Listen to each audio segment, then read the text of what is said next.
stories about how you became a jiu-jitsu black belt, why you stopped fighting, and your journey through that as well.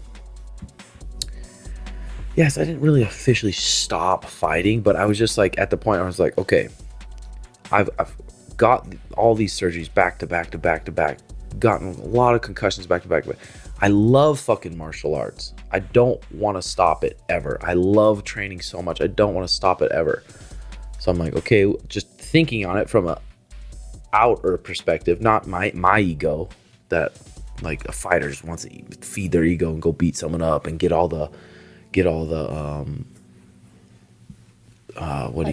attention from people and all the respect from people. Like, whoa, you just beat that guy up. I'm like, look at it from an outer perspective. I'm like, I have the opportunity right now. I can start a gym, teach jiu-jitsu every day, build a group of people that are like-minded people.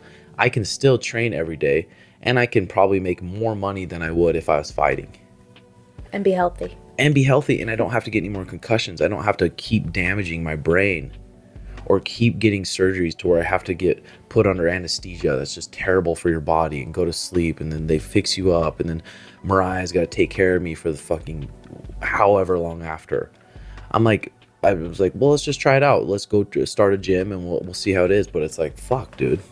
And that was always your goal. It just happened sooner than yeah, it just happened a little bit sooner, which I'm so thankful to, where like those injuries are such bitches, like such a fucking pain in the ass, but such good things came from those injuries. Shitty things too, but like, I don't know. I feel I'm in a good spot because I get to train martial arts for the rest of my life. I get to teach a group and make a living doing it. So I'm super fucking thankful. Journey stories about how we became jiu-jitsu black belt.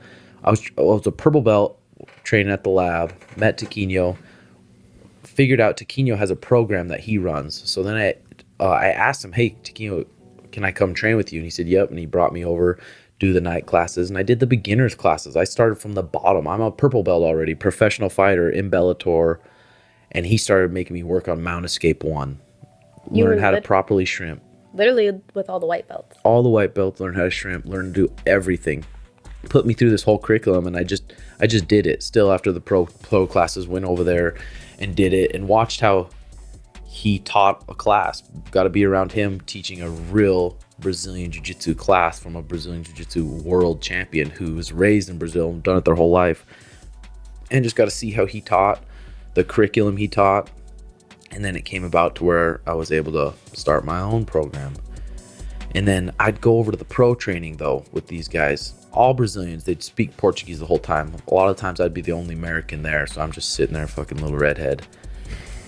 And they would just be with these guys, all Brazilians. They'd speak Portuguese the whole time. A lot of times I'd be the only American there, so I'm just sitting there, fucking little redhead. And they would just beat the fuck out of me because I wasn't training real jiu-jitsu in the gi with real grips and real shit. And these guys were, all of them owned gyms, and beat the fuck out of me. 10-minute rounds. We'd do 10-minute rounds, 6-5 10-minute rounds, and I'd get submitted. I'd come home from there so beat the fuck up from getting tapped out so much.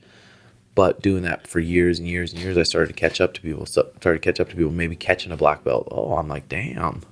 So it paid off. All those beatings fucking paid off. And I learned so many lessons, good lessons from that. And it's been pretty sweet.